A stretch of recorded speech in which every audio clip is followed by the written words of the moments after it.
시청자 여러분 안녕하십니까, 김명우입니다. 금요일 신통방통 시작하겠습니다. 조선 일면 8면 보시죠.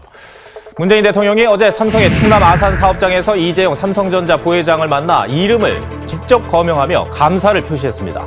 재계에서는 정부가 경제 실패가 부각될 때마다 삼성카드를 쓰고 있다는 지적이 나왔습니다.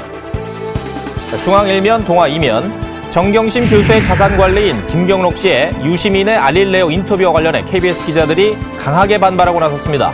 검찰은 유시민 이사장이 수사에 지장을 줄 정도로 객관적 사실과 다른 내용을 퍼뜨리고 있다며 강한 유감을 표시했습니다. 조선 5면, 조국 법무부 장관의 딸이 서울대 공익인권법센터에서 활동하지 않았음을 입증하는 공식 자료가 나왔습니다. 이 명단에 조 장관 아들은 있었지만 딸의 이름은 없었습니다. 다음 한결의 사면, 법원이 클럽 버닝썬 사건에서 이른바 경찰총장으로 알려진 윤총경에 대한 구속영장을 발부했습니다.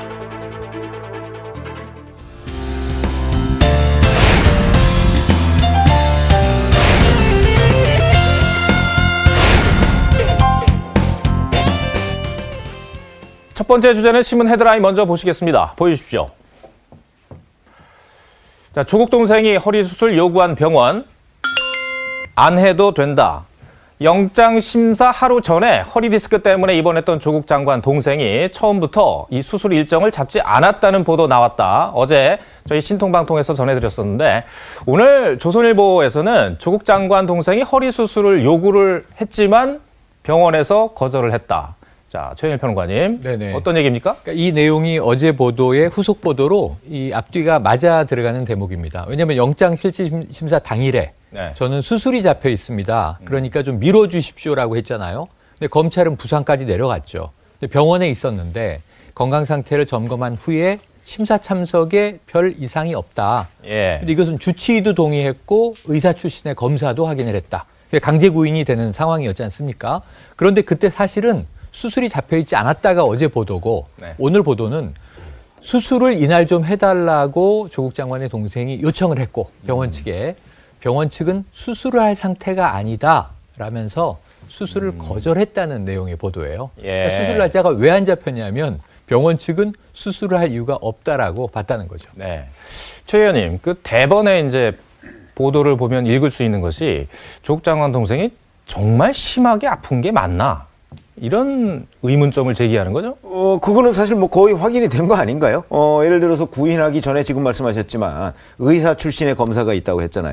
의사 출신의 검사가 현장에 가서 그 사실은 저 조국 장관 동생을 치료했던 그 의사를 만나서 상태를 들었잖아요. 들었는데 그 영장실질심사를 받기에 전혀 무리가 없다 하는 것이고, 그다음에 그 병원에 갈 때도 본인이 운전해서 갔다는 거잖아요. 그러니까 본인이 만약에 허리가 아파가지고 바로 다음날 수술을 해야 될 정도면 본인이 운전해서 거기까지 가기가 어렵거든요. 그다음에 이게 급성 디스크가 아닙니다, 지금. 그러니까 그 전에 뭐 부산에서 좀 이렇게 허리를 다쳤다 뭐 이런 정도이기 때문에 그거 가지고서는 뭐 지금 저 상태로 봐서는 뭐 당장 수술을 해야 될 정도가 아니다 하는 게 병원 측의 의견이기 때문에, 그렇다면 뭐 본인이 주장하듯이 저렇게 뭐 수술을 해야 된다거나 뭐 영장실질심사에 참석하지 못할 거라든가 뭐 이런 상황하고는 전혀 다른 얘기가 되는 거죠. 그래서 윤 교수님, 결국에는 이제 조국 장관의 동생이 수사를 좀 지연하려는 의도가 있는 것 아니냐, 이런 지적이 나오거든요. 어떤 의견이세요? 뭐 그런 얘기가 나올 수밖에 없죠. 그러니까 개인의 구체적인 건강 상태에서 대해서 알 수는 없지만 뭐 상식적인 선에서 봤을 때 아무래도 검찰 수사에 대한 부담감, 스트레스 뭐 이런 게 작용하지 않았겠나, 그렇게 생각하는 게 당연한 이치라고 생각을 합니다. 신 박사님, 그리고 조 장관 동생 구속영장이 기각된 날이요. 기각된 날에 이제 목에 깁스를 한 채로 귀가를 했습니다. 근데 허리도 아프고 목도 머리도 아프고 뭐 이제 하여튼 아픈 곳이 많다, 이런 것을 어필을 좀 많이 하려는 것 같아요. 근데 영장 실질 심사가 있던 날 이제 기각돼 갖고 풀려날 때 목에 깁스를 하고 나오지 않았습니까? 그래서 많은 사람들이 허리가 아프다고 했는데 왜 목에 깁스를 하느냐. 그런 뭐랄까 상식적 의문을 많이 제기를 했어요. 거기에 대한 이제 뭐 나름대로의 이제 해명이라고 이렇게 내놓은 것 같은데.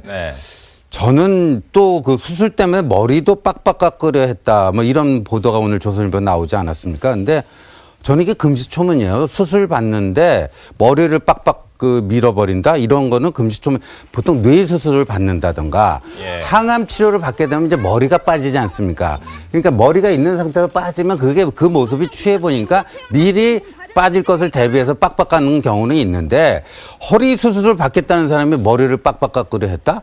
이건 뭐 저는 좀 상식적으로 납득이 안 되는 대목입니다. 네. 이 여튼 조국 동생의 영장 기각을 놓고 하는 논란이 가라앉지를 않고 있습니다.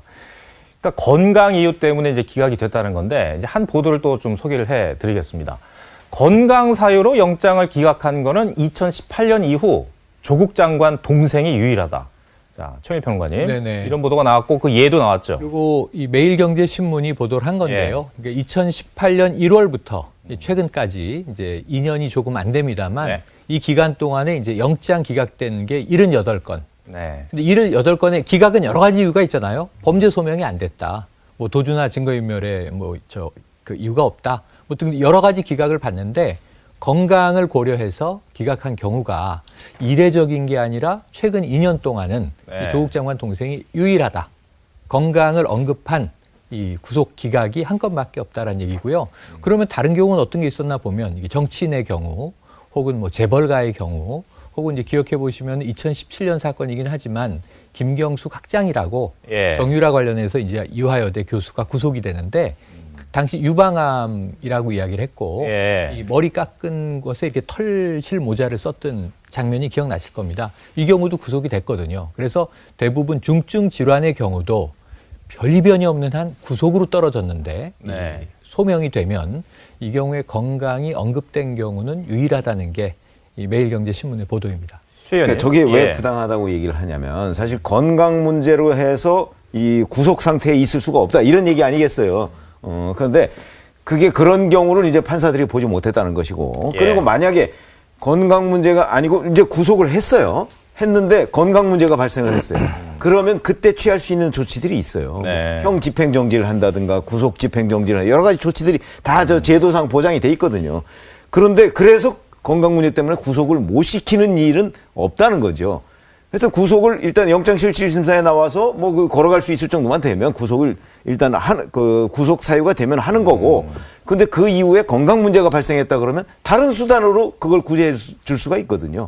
그렇기 때문에 보통의 경우에 영장을 발부하거나 기각하는 그 사유로서 건강 문제를 드는 경우를 지금 법조인들한테 아마 물어보시면 될 텐데 못 봤다. 대부분의 판사들이 나는 그런 경우 못 봤다. 이렇게 답변을 하고 있습니다. 윤 교수님. 근데 어제 이제 법원에서 이제 기각된 이유가 그 건강 문제만은 아니었거든요. 증거인멸 우려라든가 도주의 의료, 또 혐의의 중대성 이런 가지 종합적으로 검토해서 이제 법원에서 입장을 밝힌 거 이제 판결을 내린 거죠. 그러니까 건강 문제 때문에 이제 뭐 했다 이걸 뭐 이렇게 동의하거나 뭐 이렇게 지원하거나 이럴 생각은 없는데 어제 이제 법원의 판결 근거가 건강 때문에만 기각시킨 건 절대 아니고 이런 종합적인 검토에서 나온 거고요. 기존에 이제 그 동생한테 이제 들여졌던 범죄 두 가지 혐의가 이제 위장 소송하고 채용 비리지 않습니까? 그러니까 채용 비리에 대해서는 본인이 이제 인정을 했단 말이에요.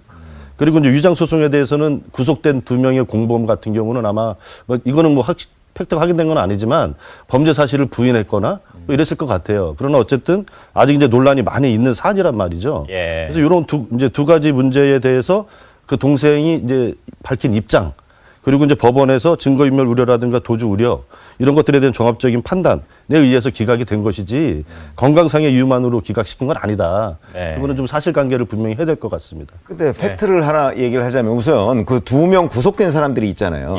그 사람들은 이 운동하고 소송 사기 의혹과 관련해서 구속된 게 아니고 채용 비리 문제와 관련해서 돈을 전달한 사람들이에요. 전달한 사람 2명이 구속이 됐잖아요. 그런데 이 사람들은 이제 증거인멸 우려가 있다고 하는 것이 이 사람들이 문제가 되자 해외로 도피를 했어요. 근데 이 사람들한테 해외로 도피하도록 자금을 지원해 준 사람이 조국 장관 동생이에요. 그런데 이 사람들은 구속이 됐는데 막상 도피하라고 시킨 사람과 그 돈은 채용 비리 문제와 관련한 각각 1억 원씩 2억 원을 받은 사람은 구속이 안 된 거죠. 일단 논란이 있는 것은 분명해 보이고 일단 검찰이 조국 장관 동생에 대해서 영장을 재청구할 방침이라고 한다니까 그때 한번 또 살펴보죠. 만약에 근데 그렇게 되면은 영장 전담 판사는 바뀝니다. 자, 이 많은 언론들에서도 이제 보도를 하는 것이 이제 조국 장관의 부인 정경심 교수에 대한 어떤 영장 청구가 언제 될 것이냐, 그리고 청구가 된다면 발부냐, 기각이냐, 이게 지금 이쪽으로 모아지고 있습니다. 그 신 박사님, 네. 이번 조국 사태에 대한 검찰 수사에 종착역이라고 보세요? 정경심 교수의 영장 청구. 클라이맥스지 종착역은 그러니까 조국 장관을 수사할까 말까는 검찰이 나름대로 이제까지 모두 조사한 정보를 가지고 종합적으로 판단할 문제지. 예. 우리 같이 잘 모르는 사람들이 정경심이 뭐 기소되면 그걸로 종착역이다 이렇게 얘기할 자격도 없고 그럴 만한 무슨 내용을 갖고 있는 사람은 검찰 이해는 그 누구도 없다고 봅니다. 예. 네. 윤 교수님도 글쎄요. 만약에 이제 이게 무슨 의미가 있을까 싶습니다만 많은 분들이 얘기를 하셔서 정경심 교수에 대한 영장이 기각이 되면 내지는 또 발부가 되면 글쎄요. 저번에도 한번 얘기 나누긴 했었는데 네. 그러니까 이 문제 종착역이 될지 어쩔지는 뭐 아무도 모르는 거고 말씀하신 대로. 근데 어쨌든 이번 조국 장관 이제 가족들을 둘러싼 수사에 중요한 1차 분수령이 되겠죠. 분수령. 지금까지는 어쨌든 뭐 조카 문제라든가 자녀 문제라든가 이런 문제들이었는데 뭐 자녀 문제 포함해서 지금은 이제 아내가 이제 1차적인 법적인 판결을 이제 눈앞에 두고 있는 거지 않습니까? 그렇기 때문에 굉장히 중요한 1차 분수령이 될 거라고 생각을 하고 원래 이제 지난 주말쯤에 이제 영장을 청구한다 이제 이런 얘기들이 청구 여부를 결정한다. 이런 얘기도 쭉 돌았었는데 또 일주일이 또 지나왔단 말이에요. 그래서 법원에서 지금 이제 동생이 이제 건강 문제 여러 가지 문제 때문에 기각이 되니까 또 이제 우려하는 분들도 많이 계신 것 같아요. 그러나 이제 법원에서 건강 문제뿐만 아니라 도주 우려라든가 증거 인멸, 뭐 우려 또 이제 범죄 중대성 이런 것을 가지고 종합적으로 검토하지 않을까. 그래서 중요한 것은 영장 청구 여부에서 가장 중요한 것은 검찰이 어느 정도 지금까지의 수사를 통해서 거의 뭐 2달 가까이 엄청나게 많은 뭐 7, 80군데 압수수색도 하고 엄청나게 많은 참고인 조사를 했지 않습니까? 그런 이제 수사를 통해서 얼마나 확실한 증거 목록들을 갖고 있느냐. 이것이 이제 영장 기각이 될지 안 될지를 결정하는 제일 중요한 자료가 되지 않을까. 그렇게 생각을 합니다. 얼마 전에 유시민 씨가요, 그 선진국이라면 정경심 씨에 대한 구속영장 청구는 뭐 발부될 가능성 0%다. 근데 이제 그 한국 그 법원은 자기가 신뢰할 수가 없어서 50대 50으로 보는데 만약에 구속영장이 기각이 되면 검찰이 책임을 져야 된다 이런 발언을 하지 않았습니까? 근데 저는 그 발언을 이렇게 봐요. 사실상 검찰은 지금 이 집권 세력의 통제에서 벗어나 있지 않습니까? 윤석열 검찰이. 그러니까 검찰이 책임져야 한다는 거는 사실상은 외곽을 때리는 노련한 전술이다. 사실은 법원을 압박하고 있는 거예요. 구속영장 발부 여부는 법원이 결정하지 않습니까? 이번에 조국 동생 기각됐듯이. 그러니까 사실은 검찰을 때리는 듯 하면서 법원을 압박하고 있는 유시민 나름의 그 고도의 그 전술이다. 이렇게 이제 보여지는데 제가 이 얘기는 할게요. 이전에 박근혜 적폐 청산 소위 적폐 청산 수사 과정에서 우병우 당시 그 청와대 민정수석에 대한 구속영장이 2번이나 기각된 적이 있습니다. 3번째 구속이 됐어요. 그럼 유시민 씨에게 묻고 싶어요. 그럼 그때도 그럼 검찰이 책임져야 됩니까? 그러니까 이런 식의 그 잣대는 법 논리하고도 전혀 맞지 않고 이제까지 존재해왔던 사례하고도 전혀 맞지 않는 유시민만의 논리다 이런 생각이 듭니다. 알겠습니다. 어제 열렸던 국회 정무위 국감에서 조국 장관의 직무 수행이 이해충돌 면에서 적절한지를 놓고 공방이 벌어졌습니다. 직접 들어보시죠. 조국 법무부 장관이 취임 후에 한 행위를 보게 되면 실질적으로 검찰을 압박하고 일가족의 수사를 방해하고 있다고 국민들은 생각하고 있습니다. 이해충돌 행위를 지금 하고 있는데 경우에 따라서는 직무 어떤 배제 내지 일시정지 이런 이 처분이 가능하고 그렇다고 해서 법무부 장관으로서 일반적인 권한 그것이 제한되는 것은 아닙니다. 법무부 장관이 배우자와 그 일가족이 수사를 받고 기소되고 실제 지금 이것이 대한민국에서 법무부 장관을 둘러싸고 벌어지고 있는 일이기 때문에 정확하게 정의를 내려야 이런 기관장이 관련되어 있을 경우에는 인사권자에게 통보하는 시기는 어떤가 이런 생각이 듭니다. 위원장이 석단에서 이야기하는 것은 적절하지 않다. 석단에서 하지 않았습니다. 권익위로서는 이때까지 그렇게 해석을 해왔기 때문에 그렇게 해석한다라는 것을 알고 법무부가 최영일 평론가님, 그래도 박은정 위원장은 뭐 여권 인사라고 볼 수가 있을 텐데 네. 어떻게 보면은 그래서 소신 발언이다라는 얘기가 나오던데 어떻게 들으셨습니까? 네, 그러니까 문재인 정부의 이 국민권익위원장이지 않습니까? 예. 그렇다면 이제 이 정부에서 이제 중요한 기관장의 역할을 맡고 있죠. 예. 사실은 실질적인 역할과 기능을 하는 기관이라기보다는 이런 문제에서 아주 중요한 유권 해석을 내려주는 기관이지 않습니까? 그래서 국정감사에서 그 한마디 한마디가 중요한데 제가 아주 흥미롭게 본 것은 야당 의원이 뭔가 또 유도해내려는 답이 있잖아요. 이해충돌 아니냐? 네. 법무부 장관 이 직무 어려운 거 아니냐? 직무 배제해야 되는 것 아니냐? 여기에 대해서는 좀 신중한 답변을 해요.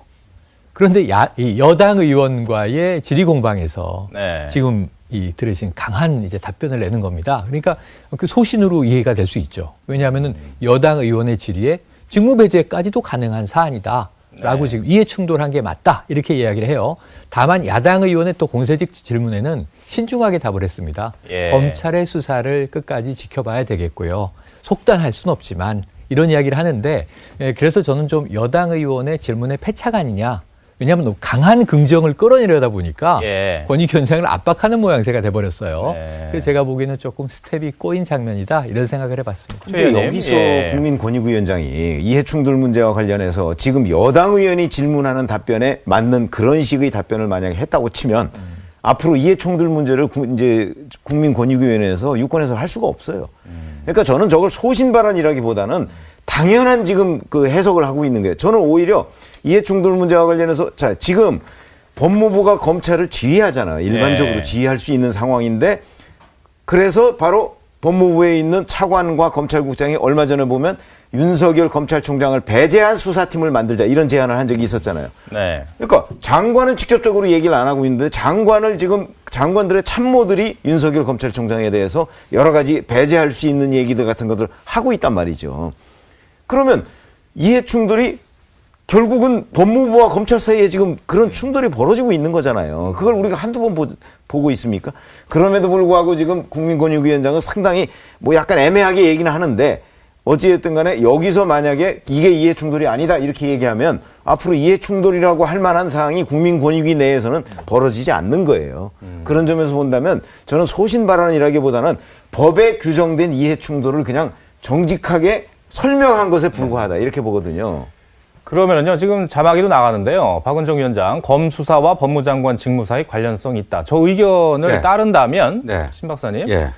조국 장관은 그러면 어떻게 했어야 되는 겁니까? 그러니까 공무원 행동강령 2조에 보면 어떻게 되어 있냐면은 사촌인의 친족이 수사 대상이 될 경우에 그 공무원은 소속 기관의 장에게 신고를 해야 되고요.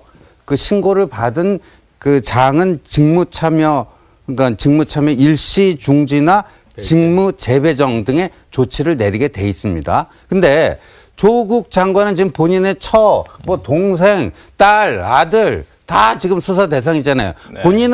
본인이 이제 수사 대상이지는 아직 명확하지는 않지만요. 예. 그렇다면 당연히 신고를 해야 되잖아요. 그러니까 누구한테 신고를 근데 여기서 그러니까 예, 예. 소속 기관의 장에게 신고를 해야 된다. 근데 본인이 장이잖아요. 예. 그러면은 국무총리 또는 대통령에게 신고를 해야 된다. 예. 그렇게 이제 우리 해석을 할 수가 있고 그래서 아까 박은정 권익위원장이 만약에 조국 장관이 이런 식의 셀프 신고를 해 준다면은 권익위가 사실관계를 판단해서 인사권자에게 통보한다. 인사권자가 누구예요? 대통령에게 이 직무 관련성이 있는지 없는지를 나름의 권익위가 판단해서 그 판단 결과를 대통령에게 보고를 하겠다 이 얘기예요. 네. 근데 조국 장관은 지금 신고를 안 하고 있잖아요. 그러면 이 공무원 행동강령 제2조를 위반하고 있는 거예요. 예. 제가 또 자막 자꾸 소개해 드리는데, 부인 수사와 조국 장관직 이해 충돌, 직무 배제 가능. 이게 권익위의 입장입니다. 근데 윤 교수님, 여권, 그러니까 지금 여당은 아직 구체적인 이해충돌 행위가 드러난 것이 없기 때문에 속단해서 얘기할 수 없다라는 거거든요. 그러니까 지금 여당하고 권익위하고의 생각이 다른 거네요. 여당하고 이제 권익위 생각이 뭐 다른 부분도 있죠. 예. 근데 더 이제 근본적인 차이는 어디에 있냐면 법무부하고 이제 권익위하고 입장이 좀 다른 거예요. 기존에 이제 법무부가 밝혔던 내용을 이제 그대로 말씀드리면 법무부 입장은 법무부와 검찰이 다른 기관이어서 이해충돌 신고 의무가 없다는 입장을 공식적으로 이제 국회에 이제 제출을 한 거죠, 법무부가. 네. 그러니까 먼저 그 조국 장관의 이해충돌 신고를 하려면 법무부의 이 기존 공식 입장이 바뀌어져야 돼요. 예. 그러니까 법무부 안에서 이제 그 입장이 어떤 절차나 이제 논의를 통해서 나는지는 모르겠으나 어쨌든 현재까지 이제 국회에 제출한 법무부의 공식 입장, 이해충돌과 관련된 입장은 요것이기 때문에 요게 먼저 좀 해명이 돼야 해소가 되어야 그런 절차가 이제 밟아질 수 있는 거죠.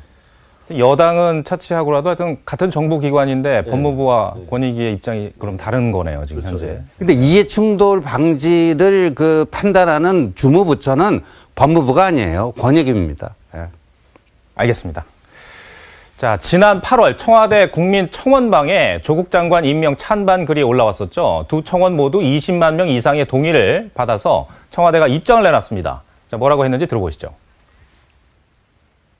국무위원인 법무부 장관의 임명 및 임명 철회의 권한은 인사권자인 대통령에게 있습니다. 대통령은 절차적 요건을 모두 갖춘 상태에서 본인이 책임져야 할 명백한 위법 행위가 확인되지 않았는데도 의혹만으로 임명하지 않는다면 나쁜 선례가 된다고 말하였습니다. 이번 과정을 통해 문재인 대통령은 공평과 공정의 가치에 대한 국민의 요구, 평범한 국민들이 느끼는 상대적 상실감을 다시 한번 절감하였으며 무거운 마음으로 국민의 요구를 깊이 받들 것이라고 하였습니다. 네. 최근에 뭐 대본에 문재인 대통령 인사권 얘기를 한 거 보니까 조국 장관 임명 철회는 없습니다. 이런 거를 공표하는 거라고 볼 수 있는 거죠. 그러니까 임명 철회가 되든 뭐 계속해서 그 지금 현 상태를 유지하든 이 권한은 전적으로 대통령이 판단에 달려 있다. 이렇게 보는 거예요. 맞는 거죠. 그렇게 이제 얘기를 하는 거 보면 이제 그거를 지금 앵커 말씀하신 대로 아, 임명 철회가 없구나라고 해석할 수 있는 거예요. 왜 그러냐면 지금 철회하라는 요구가 굉장히 뭐 많이 나오고 있잖아요. 내지는 여러 가지 검찰에서 지금 현재 수사를 하고 있고. 예. 그럼에도 불구하고 대통령이 자, 임면권은 나한테 있다라고 저렇게 이제 저런 청원에 대한 답변에서 얘기를 한다는 것은 그러면 현재로서는 그 뭐 철회나 이럴 가능성은 없다 이렇게 하는 것으로 우리가 해석해도 아무런 무리가 없는 거죠. 알겠습니다. 자, 넘어가겠습니다.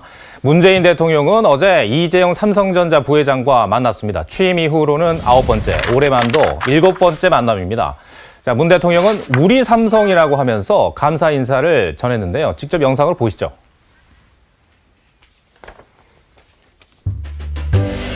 우리 삼성이 대한민국 경제를 또 이끌어주고 있어서 늘 감사드립니다. 특정국의 의존도가 높아서 수출 통제에 영향을 받지 않을까. 이제 그 걱정 안 해도 됩니까? 네, 걱정 안 하셔도 됩니다.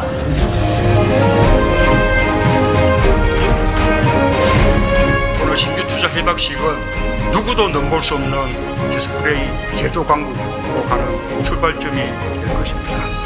누구도 넘볼 수 없는 디스플레이 제조 강국을 만들자는 오늘 말씀은 저에게 정말 큰 힘이 되었습니다.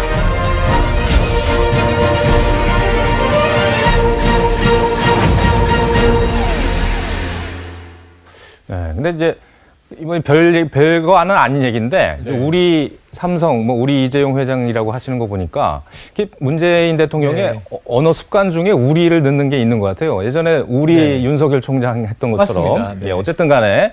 근데 자주 만나서 그런지 분위기가 좋습니다. 그래도 분위기가 좋은 것이 이 같은 우리라고 해도 그것이 이제 어떤 특정 사람들의 뭐 말버릇들이지 않습니까? 네. 근데 쓰던 말이라고 해도 각별히 와닿는 장면이 있는데 우리 삼성은 좀 각별히 와닿았어요. 네. 그 다음에 이제 풀 문장을 말씀드리면 이렇습니다. 대통령이 이재용 부회장에게 우리 삼성이 대한민국 경제를 늘 이끌어주고 있어서 너무 감사드린다. 이거 굉장히 찬사죠. 삼성에 대한 찬사를 이제 부회장에게 한 겁니다. 그러니까 이재용 부회장이 뭐라고 이야기하냐면 문재인 대통령께서 늘 강조하시는 함께 나누고 같이 성장하자. 이 말씀을 실천하는 것이야말로 세계 최고로 도약하는 길임을 잊지 않겠다. 그러니까 이제 문재인 대통령의 말씀을 이재용 부회장은 가슴 깊이 새기고 그것을 경영 방침으로, 경영 철학으로 이뤄나가겠다. 이런 화답을 하는 건데 이건 굉장히 진한 이제 우애감이죠. 제가 보기에는 아까 말씀하신 대로 자주 만나기도 하고 또 이제 대통령 입장에서 가장 절박한 게 뭘까요? 전 경제라고 봐요. 삼성 입장에서 또 가장 절박한 게 뭘까요? 여러 가지 차원의 정부의 지원, 좀 삼성을 좀 이쁘게 봐주는 것. 이런 분위기의 조성이 중요한 상황이라고 봐요.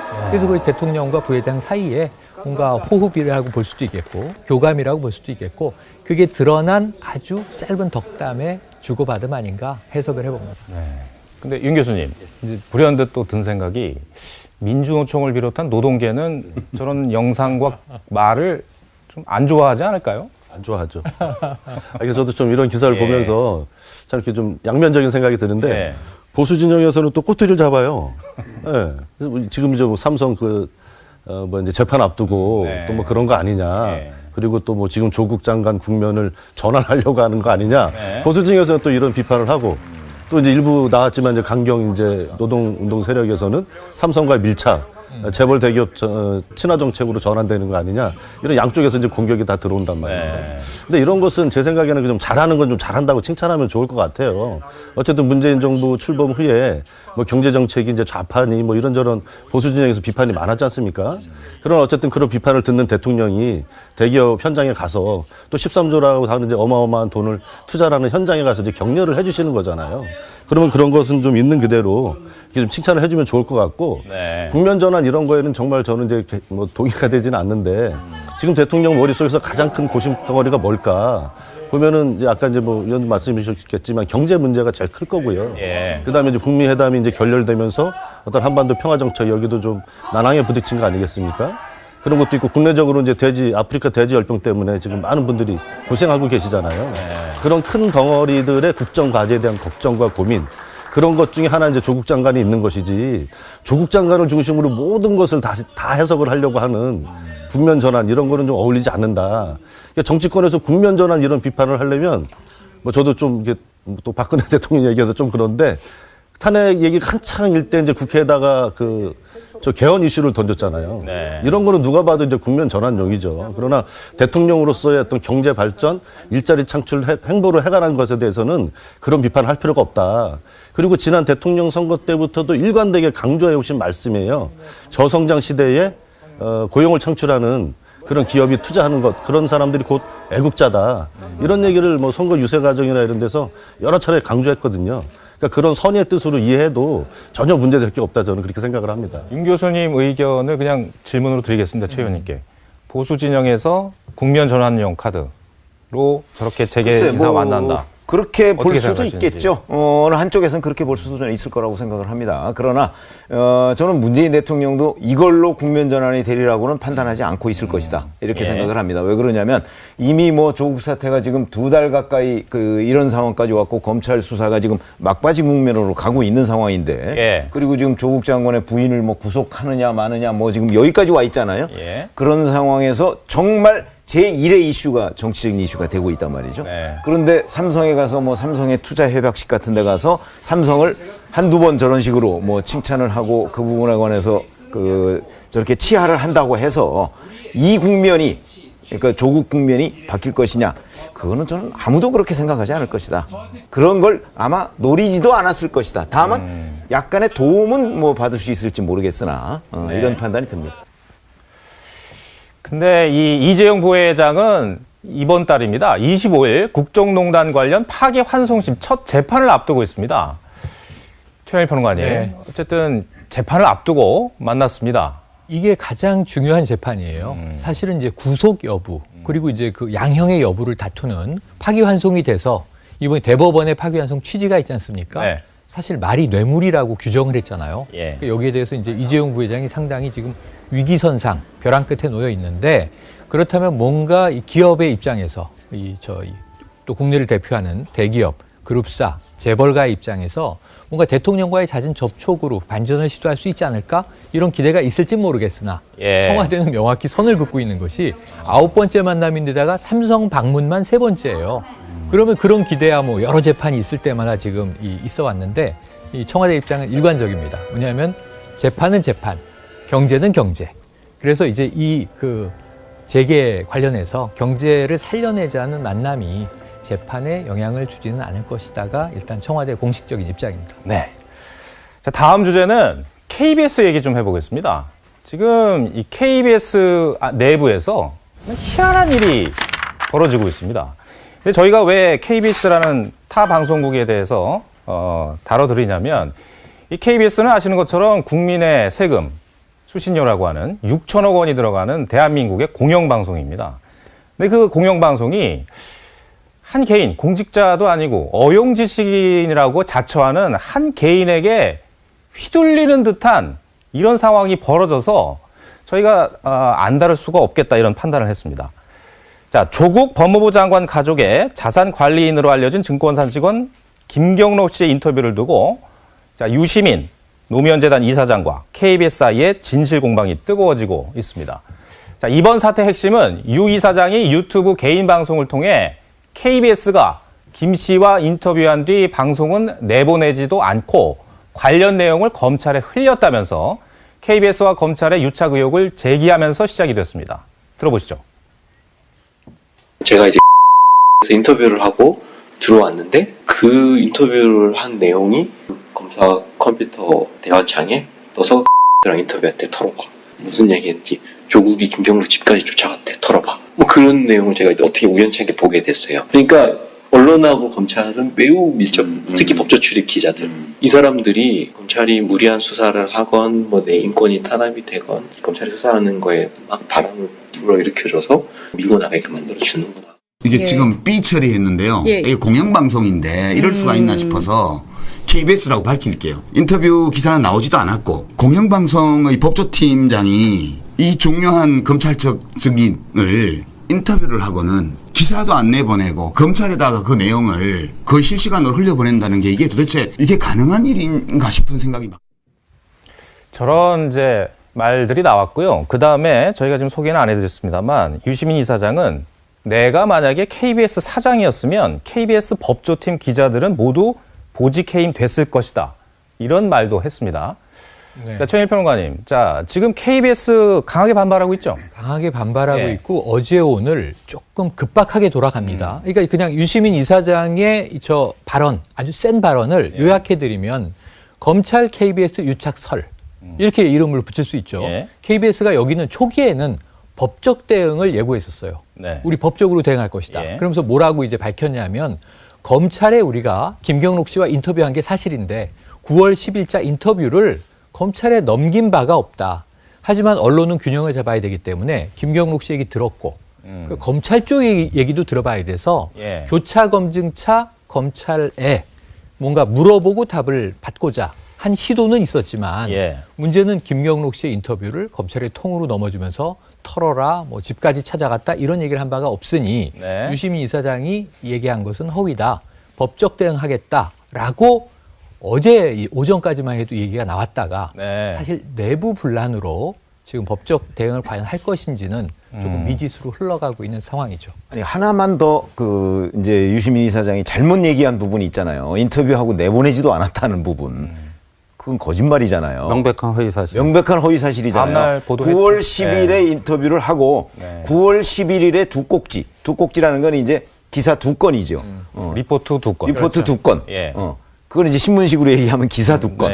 그걸 내보냈다는 거 아니에요. 근데 그걸 알지도 못하고 내보내지도 않고 라고 지금 본인이 단정적으로 얘기하고 뭐 내통도 설도 아니고 그 내통 한 듯이 얘기를 하잖아요. 저런 부분에 관해서 이제 지금 KBS 양승동 사장은 유시민 이사장이 얘기한 부분에 우선 사실관계가 명백히 다른 게 있잖아요. 그 부분을 제대로 확인도 안 하고 지금 법조팀 그 기자들을 이 취재에서 배제하겠다 이렇게 얘기를 해서 지금 난리가 난 겁니다. 차근차근 저희가 좀 짚어볼게요. 그래서 유시민 이사장 말 조금 더 들어보겠습니다. KBS 측이 이제 검찰 유착 의혹을 부인하고 법적 대응을 예고를 하니까 유 이사장은 위기 상황이라면서 양승동 KBS 사장이 나서야 한다 이런 주장을 했습니다. 들어보시죠. CEO가 나서야죠. 이게 위기 상황이잖아요. KBS로서는. 맞습니다. 공신력의 위기예요. 뭐 이 상황에서는 빨리 정리를 해야 되고요. 제가 다른 방송에 전화 연결해서 양승동 사장님이 빨리 그 1시간짜리 영상 그걸 보시라고 그거하고 9월 11일 날 나간 두 꼭지 또는 다른 시간대 뉴스까지 포함하면 세 꼭지의 그 김경록 씨의 이 음성 변조된 목소리가 쓰였던 리포트 그거를 비교를 해보시라. 그러면 모든 문제가 자명해질 거라고 얘기를 했고요. 그리고 제가 입수한 첩보에 따르면 오늘 오전 중에 그 일이 실제 일어났다고 합니다. 그러니까 제가 모두의 그 희한한 일이 벌어지고 있다라고 말씀드린 게 최 의원님. 네. 저렇게 양승동 KBS 사장을 유 이사장이 언급을 했어요. 네. 근데 실제로 저 말을 듣고 그 KBS 사장이 움직인 듯한 그런 모습들이 나타나서 움직이는 행동이 유 이사장의 말과 일치하죠. 네. 일치하니까 그러니까 이제 그 사실관계를 말씀해주세요. 뭐 진상조사위원회 뭐 이런 거를 그러니까 외부인이 포함된 진상조사위원회 이걸 네. 구성하겠다고 얘기를 했거든요. 예. 근데 이제 내부 반발이 있자 그거보다 자체 점검을 먼저 하겠다 이렇게 입장을 바꾸긴 했는데 어쨌든 유시민 이사장이 그 진상조사 얘기를 하고 내가 KBS 사장이라면 해가면서 뭐 기자를 뭐 보직 해임하고 뭐 이런저런 얘기를 했어요. 그러자 그걸 곧바로 이어받아서 양승동 사장이 얘기를 했는데 뭐 유시민 이사장의 말을 듣고 그거를 그대로 인용했는지는 양승동 사장만 알고 있겠죠. 예. 그러나 어쨌든 간에 외형적으로 보기에는 마치 유시민 이사장의 말을 듣고 양승동 사장이 행동한 것처럼 보이는 그런 것 때문에 지금 이제 KBS 구성원들이 저렇게 1, 2, 3노조, KBS 노조가 3개가 있는데 네. 1, 2, 3노조가 지금 모두 반발하고 있는 이런 상황이 돼버렸습니다. 신 박사님 말씀 괜찮으시겠어요? 예, 괜찮습니다. 그러면은 제가 근데 이 말이 이제 유 이사장과 그 말 뒤에 KBS 사장의 어떤 이런 행동들이 이상하게 벌어진 뒤에 KBS 내부에서는 아주 내용이 깊어지고 있습니다. 이제 일단 사회부장, 법조팀장을 지휘하는 사회부장이 보직 사퇴를 했어요. 근데 이 KBS 사장을 누가 임명하죠? 대통령이. 사실상 대통령이 임명하죠. 대통령이 임명합니다. 공식적으로 대통령이 임명을 하는데 그래서 KBS, 그 검찰과 그 KBS가 좀 비슷한 처지인데 정권이 바뀔 때마다 그냥 이리저리 그냥 춤춰야 되는. 그래서 이제 검찰에 대해서는 뭐 권력의 충견이다 하는 비판이 나오고 KBS 같은 공영방송에 대해서는 정권의 나팔수 역할을 한다. 뭐 그런 거 아니에요. 근데 지금 양승동 사장 여러 가지 보수 진영의 반대도 불구하고 임명한 사람이 대통령입니다. 근데 재밌게도 유시민 씨가 그 KBS를 공격하고 있어요. 그러니까 왜 공격하느냐. 양승동 사장을 안 쳤음에도 불구하고 이 기사 논조나 이런 게 자기들 마음에 안 드는 게 있다. 이래서 이게 지금 이렇게 공격을 하고 있는 거라고 봐야 되는데 그래서 제가 이제 어제 30년 KBS 기자 생활 한 분하고 통화를 해봤어요. 근데 이제 KBS 기자들 중에 물론 개인 그 어떤 정치 성향으로 보면 여도 있고 야도 있고 보수 진보 있는데 근데 정말 KBS를 사랑하고 기자 정신이 살아있는 이런 사람들은 정권이 바뀔 때마다 하도 KBS가 이리저리 그냥 흔들리니까 나름의 기자 정신을 지켜가면서 하자라고 하는 그 진영 논리에 함몰되지 않은 사람 기자들도 꽤 있다라는 거예요.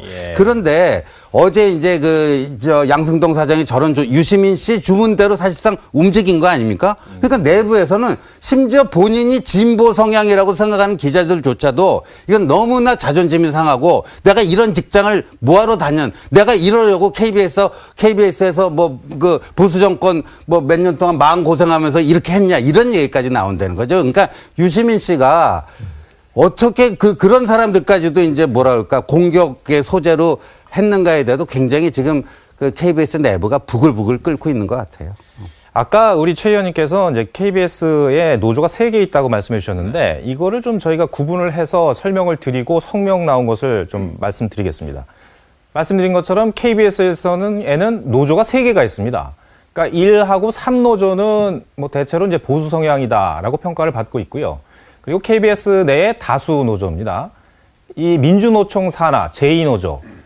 이분들은 아무래도 진보 성향, 그리고 현 정권의 그래도 우호적인 편인 이런 노조라고 볼 수가 있죠. 그런데 이번 사태, KBS 사태라고 말씀을 명명을 하게 되면 모두 이 3개 노조가 한 목소리를 냈습니다. 지금 소개해드리겠습니다. 먼저 KBS 제1노조. KBS 기자들을 바보로 만들고 있다. 양승동 사장은 KBS보다 유시민을 더 믿나. 그리고 전국 언론노조 KBS 본부 2노조입니다. 일방적으로 외부 위원이 참여하는 조사위 구성을 발표한 건 매우 유감. 자, KBS 공영노조 3노조입니다. 내부에서조차 해도 너무한다며 반발. 조국과 문재인 정권 지키기에 앞장선다며 국민이 KBS를 가만두지 않을 것. 근데 윤 교수님, 이제 많은 분들이 이제 2노조의 저 성명을 주목을 하더라고요. 그러니까 이런 얘기가 한 오죽했으면 제2노조도 저런 성명이 나오냐. 물론 1노조와 3노조에 비해서는 강도가 그렇게 세지는 않습니다만 어쨌든 비판적입니다. 예. 어떻게 보십니까, 이 사태? 일단 뭐 이번 사건을 해결하는 과정에서 그 KBS가 이제 내부 구성원들하고 충분한 소통 속에서 이렇게 진행하지 못한 부분이 좀 있는 것 같아요. 네. 너무 급작스럽게 대응하는 과정에서. 그러다 보니까 불필요하게 뭐 유시민 이사장 시키는 대로 했다 이런 비판도 자초하게 되는 것 같고. 근데 그 문제하고는 별개로 저는 언론도 자신들이 지금까지 해왔던 취재 관행이나 보도 논조 또 핵심을 뽑아내는 것들에 대해서 자기 반성할 지점이 충분히 있다 이렇게 생각을 합니다. 네. 그러니까 검찰하고 그 언론이 내통했다 이 얘기는 유 이사장이 먼저 한 게 아니에요. 그 김경록 씨가 스스로 언론하고 검찰이 매우 밀접하다. 특히 법조 출입 기자들이 그렇다. 그러면서 이 사람이 이 인터뷰를 호소한 근본 목적은 뭐냐면 검찰이 지금 무리한 수사를 하고 있다. 내가 인권 탄압을 받고 있다. 검찰이 수사하는 거에 언론이 막 바람을 불러일으켜주고 있다. 이 주장을 한 거거든요. 그러니까 저는 KBS 노조들이 저런 어떤 뭐 이제 집단 자위권 활동을 하는 것 같아요. 기자들끼리. 그런 부분들이 충분히 있을 수 있겠지만 그 어제 그 법조 기자들 내에서 나왔던 얘기들도 보면 그 KBS하고 김경록 씨가 인터뷰한 내용의 핵심이 과연 사모펀드를 그 정경심 교수가 알았느냐 몰랐느냐 그게 과연 중심이었을까.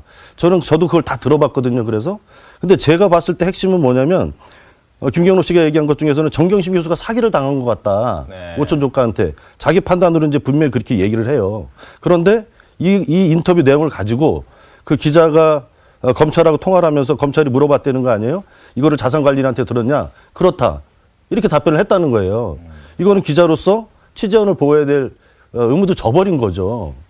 그렇기 때문에 그 이제 검찰하고 그 법조 기자들하고 언론 기자들하고 내통했는지 안 했는지 그건 정확히 모르겠습니다. 그러나 이 취재원 김경록 씨라고 하는 사람이 이 KBS하고 인터뷰한 근본 취지하고 전혀 반대되는 내용만 꼭지로 나간 거예요. KBS 기사가 인터뷰 기사라고 자막을 달고 나간 게 아니지 않습니까? KBS 취재 내용을 보강하고 근거를 강화하는 차원에서 이 김경록 씨가 얘기했던 일부 꼭지를 따서 얘기를 했단 말이에요. 이런 것은 분명히 문제가 되는 거죠. 인터뷰에 응했던 취재원 스스로가 원했던 방향이 아닌 게 지금 분명하게 그 알릴레오 유튜브 방송에서 밝히고 있잖아요, 본인이. 네. 그러면 기자로서 왜 그 취재원의 의도와 뭐 의도대로 기사를 써야 되는 건 아니지만 네. 적어도 이렇게 정반대로 나간 것에 대해서 취재원 스스로가 불만을 토로하고 있지 않습니까? 그런 것에 대해서는 자신들의 취재 관행이나 방식이나 이런 것에 대해서 적어도 한 번쯤은 진작에 돌아봐야 되지 않을까. 이렇게 감정적으로 뭐 반발만 할 문제는 아니다. 저는 그렇게 생각을 합니다. 보는 관점에 따라 너무 다른 것 같아요. 김경록 씨 발언한 거를 전체 맥락을 딱 보면 자기는 컴퓨터를 이제 가져온 것을 증거인멸로 생각하지 않았다. 그런데 검찰에서 자꾸 2시간 동안 그 부분만 집중적으로 물어와서 네가 한 게 증거인멸이야.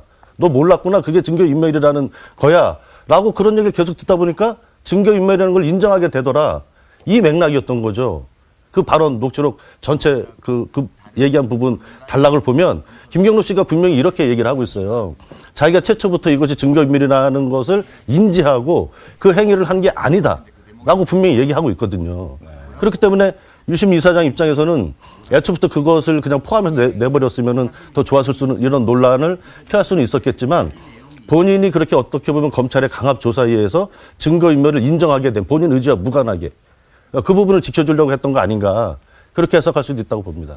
글쎄, 기자들의 세계를 참 모르는 사람들이 자꾸 뭐 기자한테 뭐라고 하는데 이게 뭐가 문제냐면요. 법조팀 기자와 검찰은 밀접합니다. 밀접하다고 그래서 그게 내통입니까? 왜 그러냐면 법조팀 기자라는 게 결국은 검찰을 상대로 취재를 하잖아요. 그러니까 검찰한테 이런 걸 물어볼 수도 있고 그 다음에 이 사람한테 취재를 했는데 이 사람 말이 영 안 믿어오면 이 사람을 검찰이 조사를 했잖아요. 예. 그러면 검찰하고 그 문제를 가지고서 또 상의를 할 수도 있는 거예요. 그게 취재의 과정이에요. 취재는 또 확인하는 과정이기도 합니다. 그런데 그걸 가지고 내통했다? 이거는 언론계 전체를 정말 모독하는 얘기고요. 그게 왜 내통입니까? 취재지. 그렇기 때문에 KBS 기자가 9월 10일 날 인터뷰를 해서 근데 이 김모 씨가 얘기하는 것이 영 제대로 믿업지가 않다. 그러니까 과연 검찰도 비슷한 판단을 하고 있는지를 검찰한테 물어본 거잖아요. 예. 법조 기자가 검찰한테 물어본 게 뭐가 문제가 됩니까?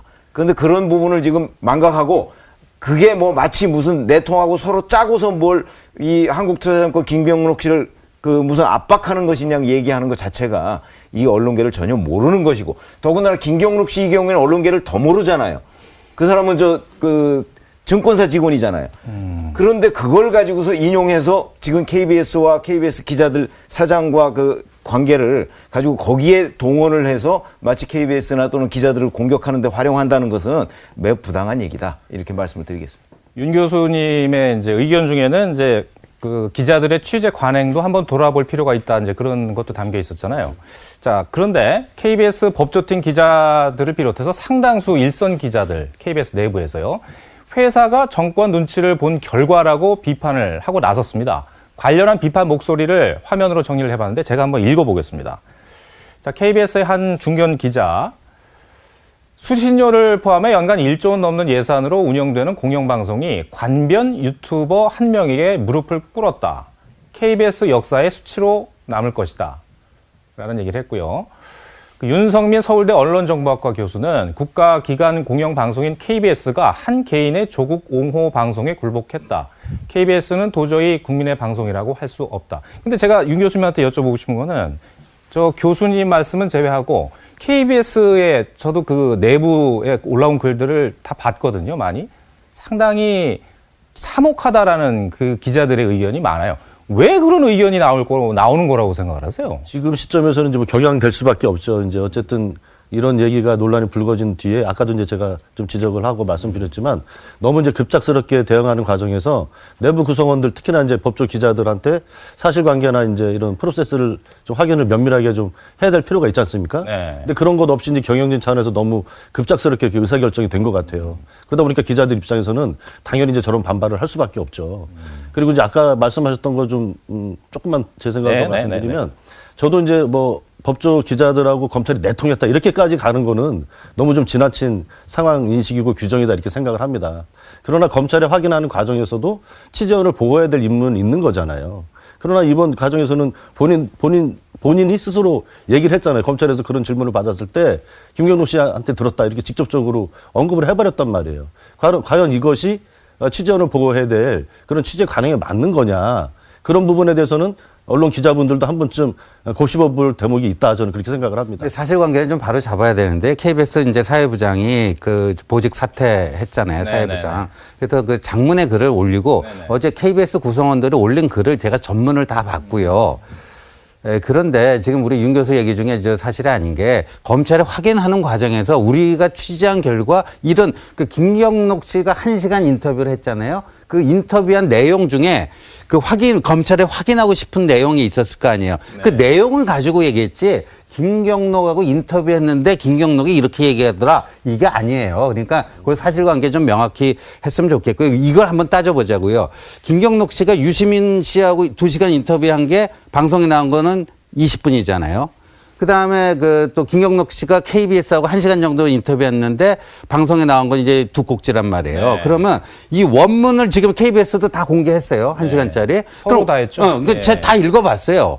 유시민 알릴레오고 원문하고 KBS 인터뷰 원문 2시간짜리 1시간짜리 다 읽어봤는데 그럼 이 2시간짜리 1시간짜리 원문을 어떻게 축약을 시켰는가? 거기서 어떤 뭐랄까 그 악마의 편집, 왜곡, 뭐 이런 게 일어났는가? 근데 예를 들면 유시민 씨나 무슨 여당에서 그런 정도 주장을 하려면요. 이 KBS 1시간짜리를 그 두 꼭지로 만드는 과정에서 엄청난 왜곡이 유시민 2시간짜리를 20분으로 만드는 것보다 훨씬 심했다라는 걸 객관적으로 증명을 해보세요. 그럼 저도 승복을 할게요.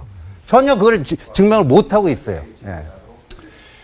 저희가 문제 제기를 한 것은 KBS라는 공영방송이 한 개인에게 그야말로 휘둘리는 듯한 모습이 나온 이 상황을 어떻게 봐야 되느냐 이제 이런 문제였는데 윤 교수님이 어떤 기자들의 취재 관행을 되돌아봐야 한다라는 것을 제기를 하셔가지고 근데 그러면은 윤 교수님은 취재 관행을 더 고쳐야 될 문제다라고 생각하시는 거예요? 어떤 KBS가 여권 유력 인사에게 휘둘리는 듯한 모습보다는? 그렇게 생각하시는 겁니까? 그렇게 규정하기는 좀 어려울 것 같고요.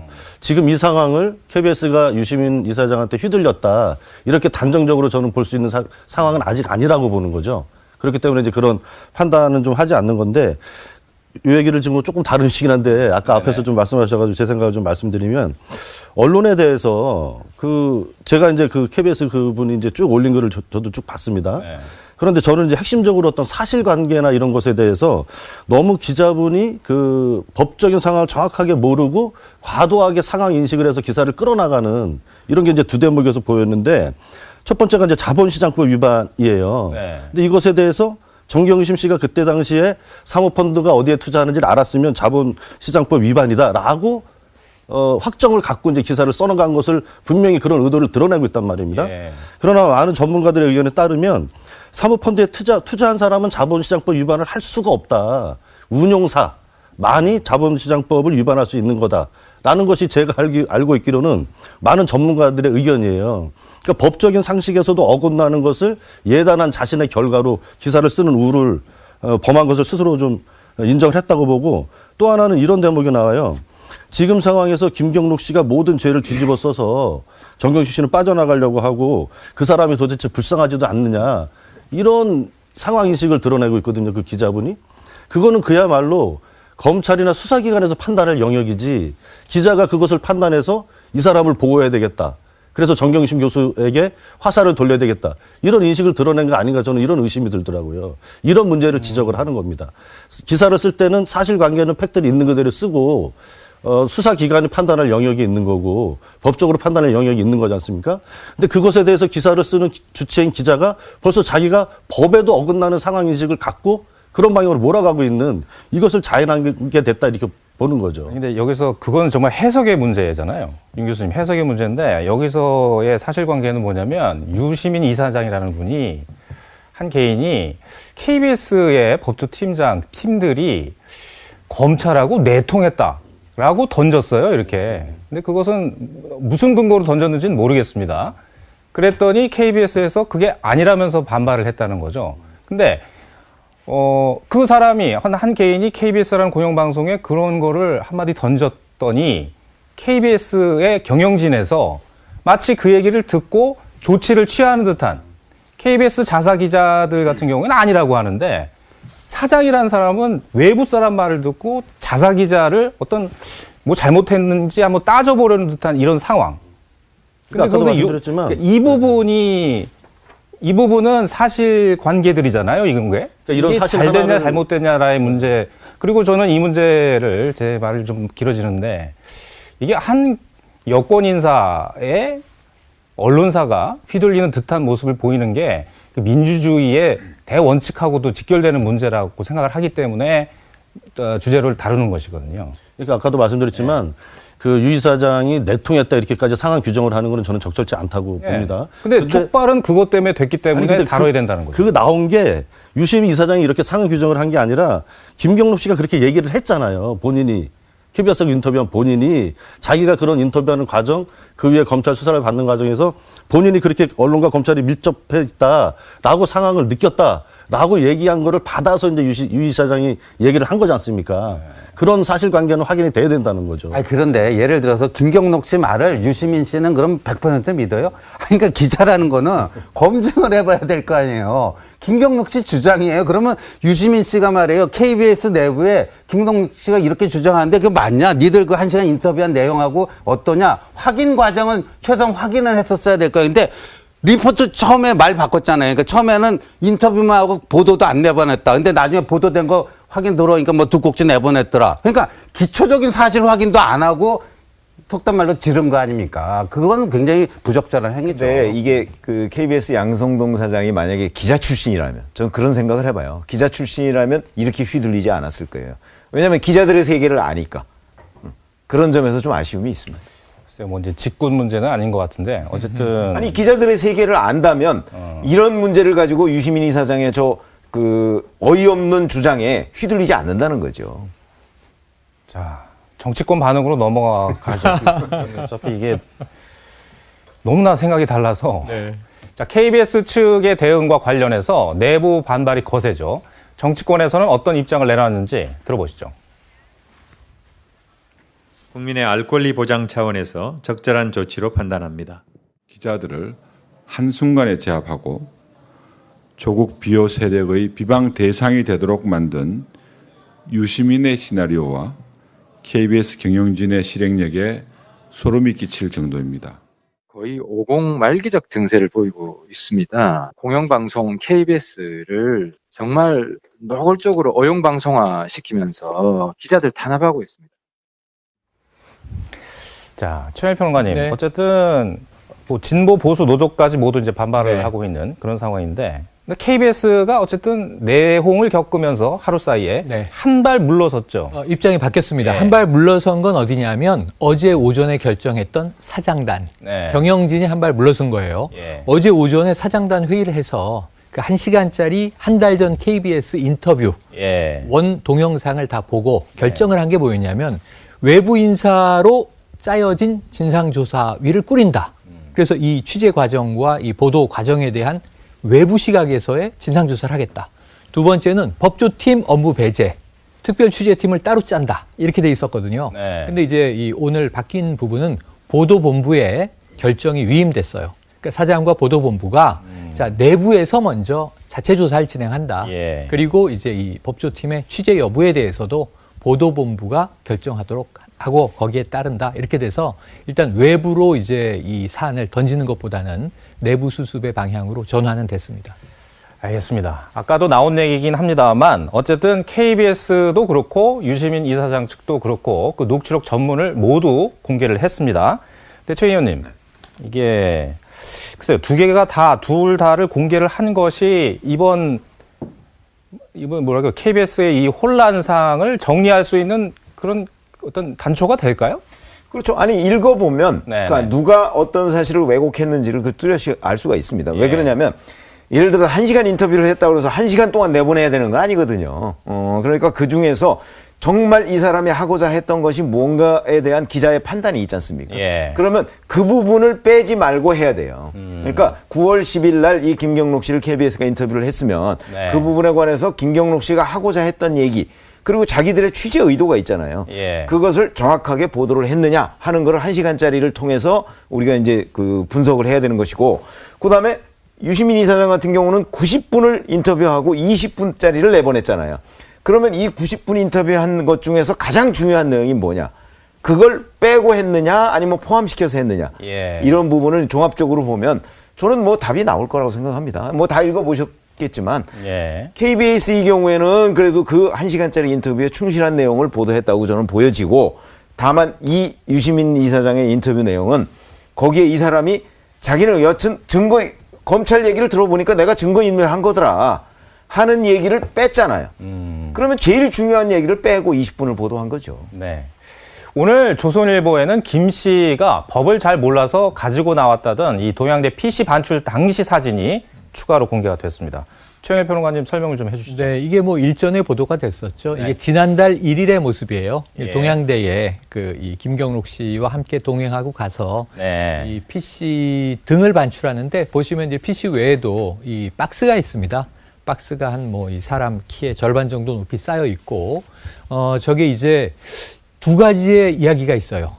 증거인멸의 장면이다. 이렇게 이제 보도가 되기도 했고, 왜냐하면 본인이 증거인멸을 했다고 인정을 했다고 이야기를 했으니까. 그러면서 무슨 얘기를 곁들였냐면 정경심 교수가 굳이 안 해도 될 일을 멍청한 짓을 했다라는 표현까지 써요. 이제 그래서 이제 이 부분이 지금 삭제된 것에 대한 이제 두 시각의 논란이 있는 건데, 또 저 장면에 대해서 이제 기숙사 1층에 연구실이 있어서 학생들이 많이 출입하는 시간이었다. 그리고 입구에 CCTV가 달려있는 걸 뻔히 아는데 저렇게 대놓고 증거인멸이라고 생각을 했겠나. 지금 이것도 이 사진 한 장에 두 개의 시선이 충돌하고 있습니다. 김경록 씨의 입장도 한번 봐야 될 것 같습니다. 김 씨는 인터뷰 방송 이후에 논란이 일자 검찰 조사에서 유 이사장과의 인터뷰를 후회한다라는 심경을 전했다는 보도가 나왔는데, 그런데 유 이사장이 김 씨로부터 받은 카카오톡 메시지를 공개를 했습니다. 윤 교수님, 또 정반대의 또 내용을 유 이사장이 또 모든 게 그렇죠, 지금. 소개해 주십시오.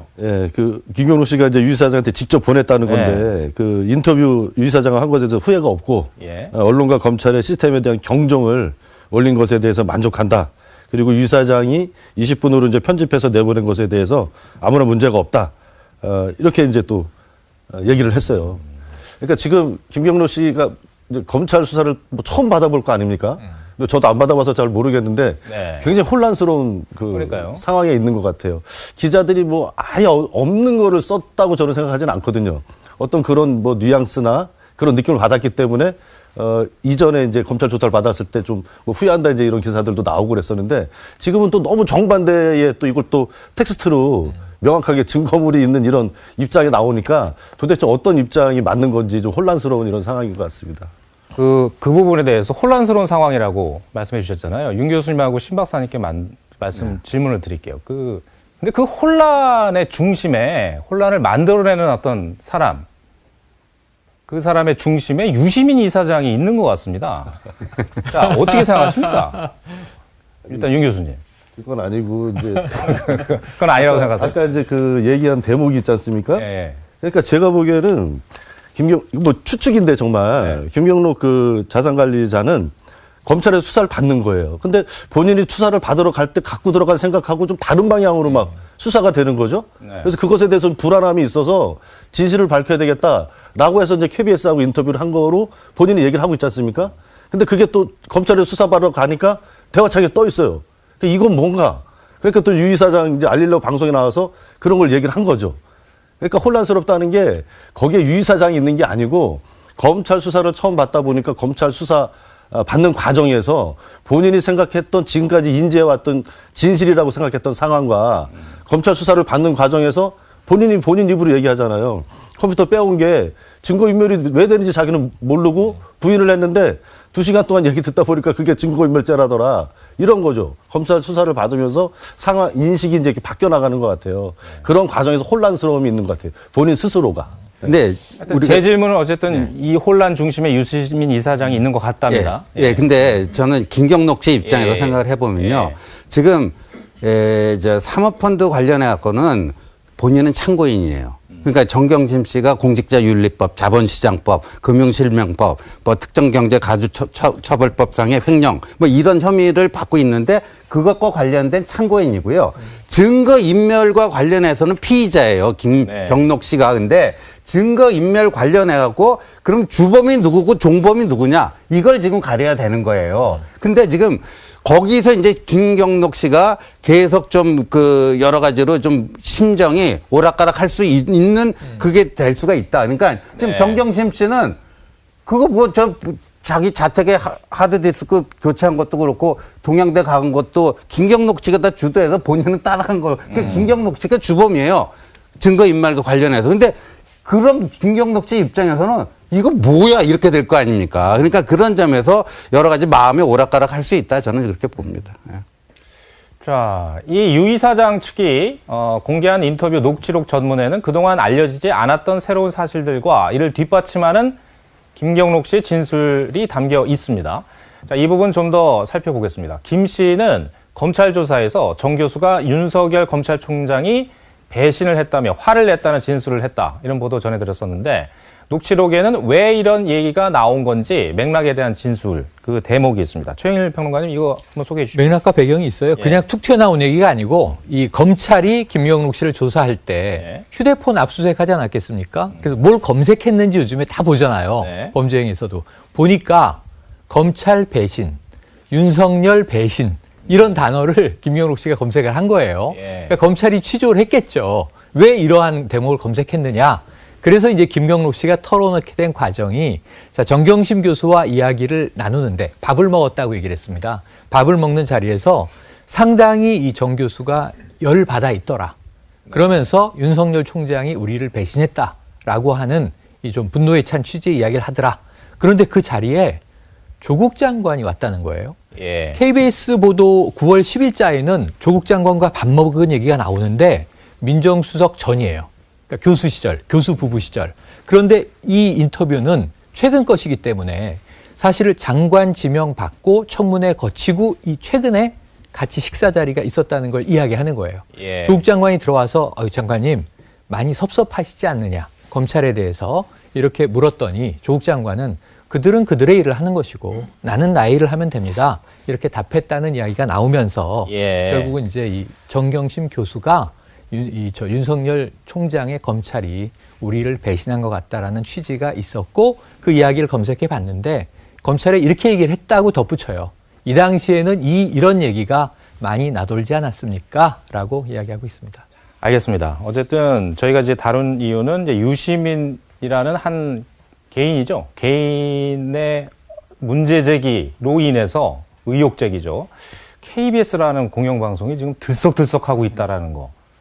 이게 참 저희는 희한하다고 생각을 했기 때문에 다뤄봤고요. 이 상황이 계속 있으면 저희가 또 다뤄보도록 하겠습니다. 마지막 주제는 신문 헤드라인으로 열어보겠습니다. 보여주십시오. 태풍 대처한다고 국감장 나갔는데 이강래 도공 사장 집으로 가서 뭐 했나? 어제 국토교통위원회 국감에선 한국도로공사 이강래 사장이 도마에 올랐습니다. 이강래 사장은 지난 2일 국감 증인으로 출석을 했었는데 그런데 태풍 미탁이 상륙하면서 이 사장은 상황 대비를 위해 국감장을 떠났는데 그 이후 행적이 문제가 된 겁니다. 영상으로 보고 오겠습니다. 민노총 때문에 들어가지 못한 상황을 알았다면은 국감장에 그냥 있겠다고 했어야 되는 게 옳은 게 아닙니까? 제가 현장에 있는 것보다는 어찌됐건 나가서라도 집에 가서라도 상황 파악하는 게 옳다는 생각을 했습니다. 왜 집에 있어도 된다고 생각하셨다고 그러셨죠? 제가 어디 갈 데가 없지 않습니까? 갈 데 없으면 그냥 저 국감장에 계시면 되는데. 아니 저한테 가라고 그러지 않았습니까? 그때 아니, 제가 갔던 게 잘못된 일입니까? 아니 태풍 때문에 가지 말라고 그런 거죠. 태풍 때문에 아무런 피해 보지 않았습니다. 가지 안 와도 되겠다고 얘기를 하셔야죠. 그런 얘기가 있어야죠. 예, 우리는 태풍 때문에. 그 부분은 제가 그 당시에 불찰이었던 것 같습니다. 사과하시는 거죠? 예, 그렇게 하겠습니다. 네, 뭐 이렇게 큰 소리를 질러요? 네, 좀 얘기를 좀 더 나눠보려고 그랬는데요.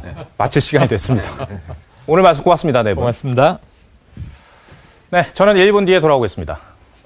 네, 19 태풍 하기비스로 주말쯤에 우리 나라도 간접 영향권에 들 수 있다는 그런 전망이 나왔습니다. 피해 없도록 대비하셔야겠습니다. 시청해주신 여러분 고맙습니다.